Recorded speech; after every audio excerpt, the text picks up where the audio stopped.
Hello, magandang araw sa ating lahat. March 11, 2028. What I mean, correction, 2026. Ay magkaisa tayo. Ipakita natin ang ating pagmamahal sa ating bayan at sa kay Pangulong Rodrigo Roa Duterte. Pero hindi ibig sabihin na tayo ay maka-DDS, tayo ay makabayan. Ang akin lang diyan ay hindi tama yung ginawa ng ating gobyerno, na mayroon naman tayong batas dito. Bakit sa ibang bansa nililitis ito, no? So kung gusto natin tulungan ng bayan at si Pangulong Duterte, kumilos tayo March 11, magkita-kita tayo. Bawiin na natin kapangyarihan ibinigay natin sa ating Pangulo. Wala siyang ginawa sa ating bayan kung hindi pahirapan ng bayan, inubos ang kaban ng bayan. Sino mang kumukontra sa akin, walang personalan. Bayan natin ang pinag-uusapan dito. Mamatay ako para sa bayan. Lalaban ako para sa pagbabago, para sa ating mga apo. Ganon ang ating kwan. Alam niyo mga kaibigan, pero bago ang lahat yan, ito pala munang babasahin ko para sa lahat. Sa tagal ko sa armed forces, more or less 40 years, I started 1973 to help the government, and I retired 2014, sa edad kong 13 anyos, So nung kabataan ko, ang nakikita kong tapang yung lumalaban sa kalaban, barilan sa barilan, patayan sa patayan. Pero ang napapatay pala natin ay kapwa Pilipino. So, yun ang naisip ko, na naging matapang tayo. Ako, civilian ako noon . Pero nang naging sundalo ako, ang tapang natin, ang lumaban sa kalaban. Hindi tayo matakot mamatay because pinagtatanggol natin ang ating bayan. Pero ang napapatay pala natin ay kapwa Pilipino na naliligaw ng landas, na dapat sila ang isa sa ating puprotektahan because naliligaw nga sila ng landas ng mga manlulukong Pilipino para sa kanilang mga personal interests. So ang nakita kong tapang talaga mga kaibigan, yung ipinaglalaban mo ang taong bayan, lalo na ang korupsyon. Biruin mo, 40 years ako nakikipaglaban sa gobyerno, sa kabundukan. Tapos andito lang pala sa Malacanang ang kalaban natin. Di ba panggagago yun? Di ba? Kami, umaakit ang bundok. Kayo mga rebelde, umaakit kayo ng bundok at lumalaban sa gobyerno. Kami yung kaaway ninyo. Kami rin ay naging kaaway namin kayo. Pero na nakita ko ay may mga personal interests sa gobyerno natin. Dito ko lang napatunayan ngayon na ang tunay na kalaban natin ay nasa gobyerno. Nasa gobyerno ang ating tunay na kalaban. Bakit? Bilyon, trilyon of pesos ninanakaw nila ang pera ng taong bayan, na dapat sila ang makikinabang. Libre hospital, libre electric, libre water, libre hospital, libre pag-aaral, na dapat yung kayamanan ng Pilipinas ay ibabalik sa taong bayan because ang taong bayan ang ating gobyerno, taong bayan ang ating pagsiservisyo. Mga kababayan ko, ang tunay na nagmamalasakit at tunay na matapang, protektahan natin ang kaban ng bayan. At sino pang nagsasabi ng katotohanan, siya pang nagiging mali. Iyan ang trend ngayon. Yan yung trend sa ating gobyerno. Hindi ko sinasabi sa Marcos, kay GMA, nangyari rin yan. Na kung sino ang nagsasabi ng katotohanan, ang siyang masama. Pero ngayon, mas malala ngayon. Dahil mismo ang Kongreso ang nagpoprotekta sa magnanakaw. Ngayon, pinagtatalunan nila impeachment sa Congress, na ang sinasabi ni Suntay ba yun, Congressman Suntay, nilalabas niya lang ang nakinabang Diyan sa impeachment, pinagbabayaran yung mga congressman. Dapat matalakay yun. Ayaw ni Congressman Luis Truba yun. Ayaw nila mapag-usapan yung malita-malita. Mga punyeta kayo. Bakit ayaw niya pag-usapan ng malita-malita? Dahil kasabwat kayo? Mga hinayupak kayo? Ha? Sana bawiin na kayo ni Lord. Sana mag-effect yung wish ni Cara David. Walang hiya kayo. Kayo ang pinakawalang hiya sa ibabaw ng mundong Pilipinas. Pera ng taong bayan. Pag naglostay ka ng pera, akala nyo inyo, gago. Sorry. Sorry. Baka ako na may account ko, ha?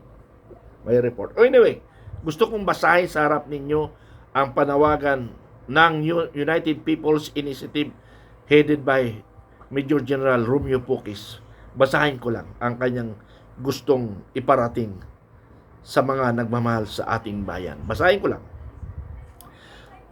Suportahan natin ang 18 Marines, 18 brave soldiers, sa lahat ng mga retired o separated na mga kasapi ng AFP-PNP at iba pang Armed Forces Service. Ano man ang naging ranggo, kayo ay inanyayahan na magsalita kung gusto ninyong magkaisa at makasama sa manifesto ng suporta sa 18 Marines.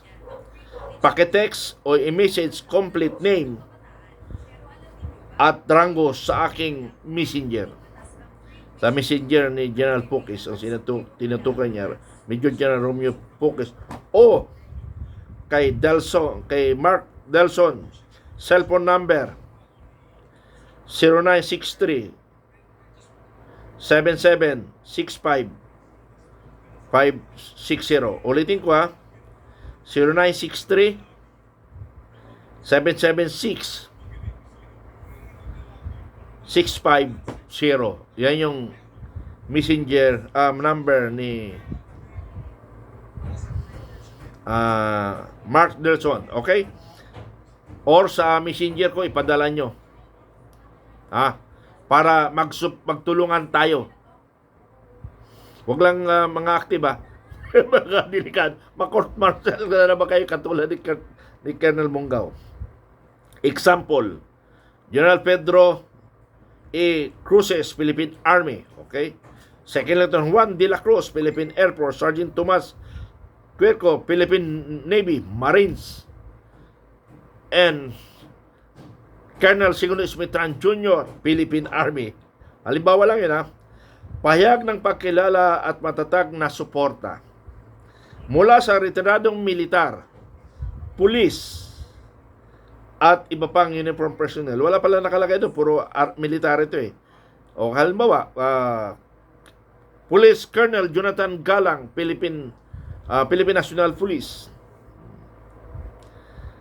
Kami mga retiradong kawal at opisyal ng Armed Forces of the Philippines and Philippine National Police at iba pang serbisyo na ka-uniforme ay buong paninindigan sumusuporta sa 18 dating kawal na naglantad ng seryosong aligasyon hinggil sa pagdadala umano ng daang-daan malita na nalalaman ng 805 billion, ulitin ko, 805 billion kickback.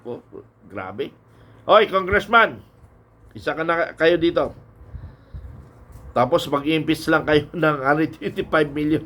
Parang ginagago yung taong bayan, Okay, para sa matataas na opisyal na pamahalaan, maray naming binibigyang diin ang kanilang pagsisiwalat ay isang gawaing marangal at pagmamahal sa bayan. Katahimikan at hindi pagtataksil. Ito ay katapangan, hindi ito dapat maliitin, kundi kilalanin at igalang.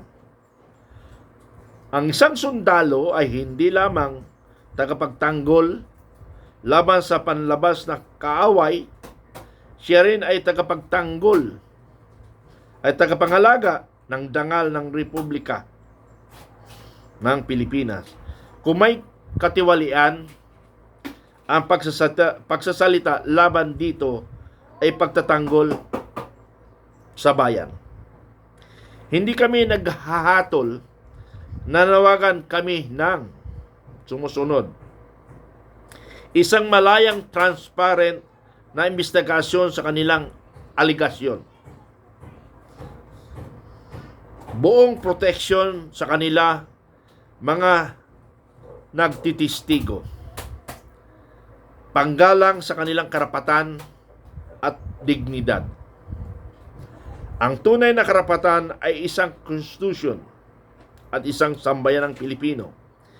Hindi sinumang personalidad. Sa 18 dating kawal, ang iyong ginagawa ay isang makabayan. Panindigan, ito ay dapat kilalanin, hindi hahamakin. Para sa katotohanan, para sa dangal, para sa Pilipinas. Paki-share and forward, suportahan natin ang 18 Marines. Wow! Sa lahat ng mga retired o separated na mga kasama ng AP at iba pang mga armed services, anumang naging ranggo, kayo ay inanyayahan na magpalista kung gusto ninyo makiisa at makisama sa manifesto ng suporta sa 18 Marines. Paki-text o message ang complete name at rank sa aking messenger. Romeo B. Puques o kay Mark Delson. Cellphone number ulit 0963-776-6560. Okay? So, sana maintindihan ninyo ang aming panawagan. Maraming salamat. And please share my blog and my post. Salamat po. Maraming salamat. I love you all, Filipino.